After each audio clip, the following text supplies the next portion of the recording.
Salam Kamir, kekaguman ilahi mengarah pada iman dan rahmat. Saudara-saudari yang terkasih, Jumat kemarin saya pulang dari Semarang dan jalan-jalan dengan teman saya. Hari terakhir saya di Semarang itu di Greenwood, mampir di salah satu angkringan, dan ternyata di angkringan itu menjual salad buah dengan topping keju.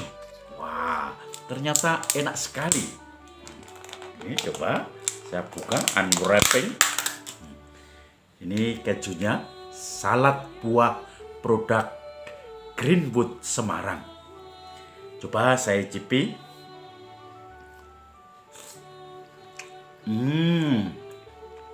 Enak sekali.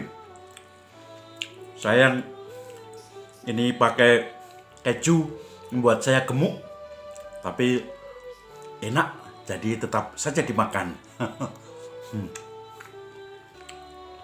Salad buah yang membuat lidah terasa menari-nari dan kembali ke tempat Greenwood untuk makan salad buah lagi. Pak Kusandoko yang memberikan ini membawa sangu untuk saya supaya dimakan di jalan, tapi saya makan di rumah.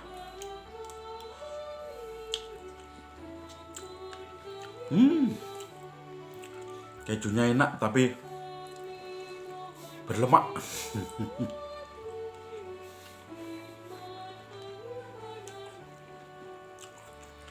Saudara-saudari, kalau Anda ke Semarang pasti akan kembali ke Lumpia Semarang, kemudian juga ke tempat-tempat di mana makanan-makanan khas dari Semarang itu yang banyak terkenal, bandeng presto dan seterusnya.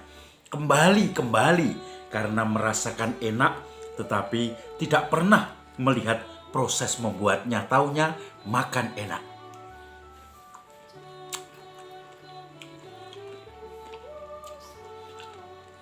Injil hari ini bicara tentang Yesus dan para murid yang pergi. Kemudian mereka menyepi, orang banyak yang mengalami mukjizat penggandaan roti, melipat gandakan roti, itu mencari Yesus kemana-mana. Dan para murid, kemana mereka kok nggak kelihatan? Mereka menyepi kemana? Maka akhirnya mereka berbondong-bondong mencari Yesus. Kapalnya di mana, dan mereka kira-kira bertemu di mana atau kumpul di mana. Padahal Yesus dan murid-muridnya sedang menyepi. Maka orang banyak itu kemudian kumpul dan mereka sudah merasakan makan roti sampai kenyang dan sisa 12 bakul. Saudara-saudari yang terkasih, Yesus mengingatkan orang banyak itu, kamu mencari aku karena kamu telah kenyang oleh roti, bukan karena mukjizat yang kuadakan, tetapi karena kamu dikenyangkan oleh roti dan ingin kenyang terus, kenyang dan seterusnya. Tetapi kamu tidak melihat mukjizat, kamu tidak mau percaya akan ajaran-ajaranku, hanya kamu menikmati roti saja. Menikmati rezeki atau apa yang menjadi keuntungan pribadi darimu, maka kamu menjadi kenyang dan mencari aku. Saudara-saudari yang terkasih, Yesus melihat orang banyak itu berbondong-bondong karena menikmati, mendapatkan keuntungan dari mukjizat yang dia buat. Tetapi mereka tidak melihat mukjizat itu sendiri. Mereka tidak melihat bagaimana Yesus dalam proses itu. Mereka tidak akan percaya pada ajaran Yesus kalau mereka tidak mendapatkan roti itu. Dan saudara-saudari yang terkasih, itu dilihat oleh Yesus. Dan itu terbukti nanti ketika Yesus ditolak, mereka pun mengundurkan diri. Ketika Yesus berhadapan dengan orang banyak, mereka pun tidak berani pasang badan untuk tetap berada di belakang Yesus. Saudara-saudari yang terkasih, saya bisa menikmati bagaimana enaknya salad buah ini. Tetapi saya juga berusaha membayangkan mukjizat yang dibuat oleh Tuhan lewat orang yang membuat ini. Bagaimana orang itu punya talenta untuk mengolah buah-buah dicampur dengan segala macam ramuan ini, termasuk dengan keju, dan akhirnya dihidangkan, dan di sini dapat dirasakan kenikmatannya. Itu suatu mukjizat.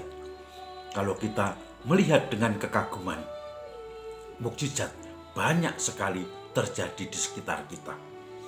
Dulu saya pernah dianggap ateis oleh seorang aktivis persekutuan doa di Kevikepan Yogyakarta, karena rumah saya di Yogyakarta.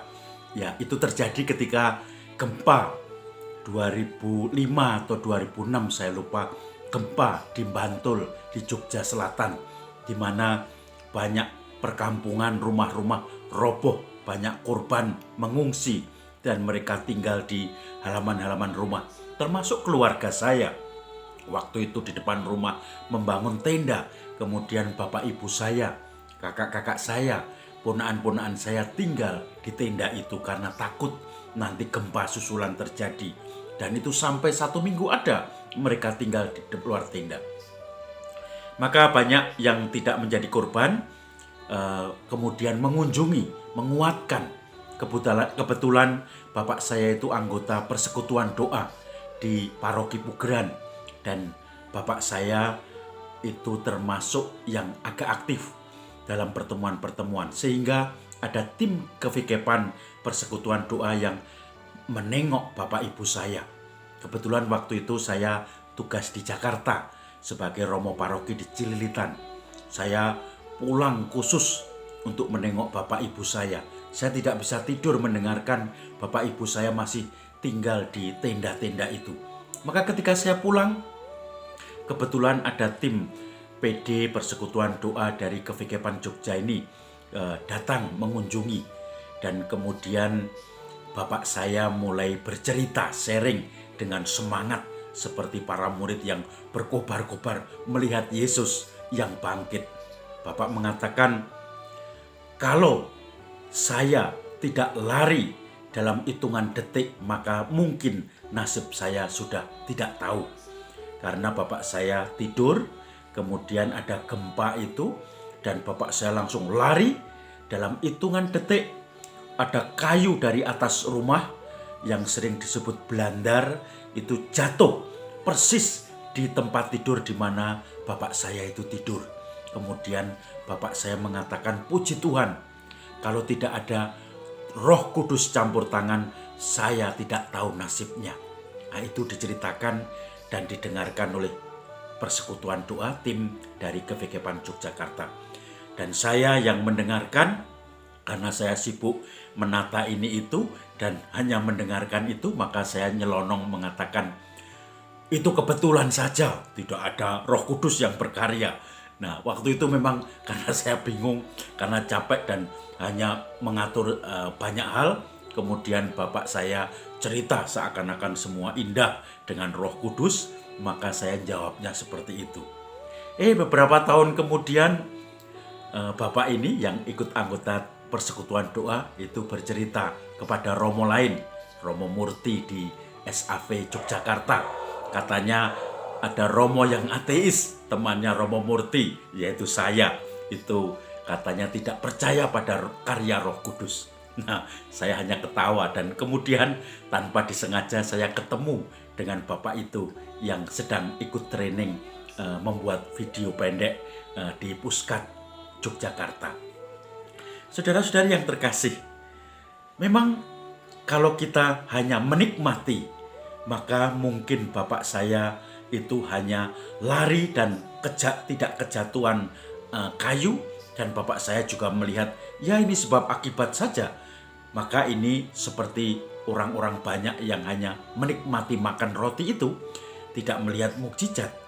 Tetapi kalau semuanya dipandang dengan iman, dengan kepercayaan, dengan kekaguman akan yang ilahi, seperti Kamir ini, kekaguman ilahi mengarahkan pada iman dan rahmat, maka bapak saya melihat itu sebagai mukjizat, menguatkan imannya, kemudian semakin merasa yakin Tuhan akan melindungi, walaupun harus tinggal beberapa minggu di tenda halaman rumah karena takut nanti kalau ada gempa susulan.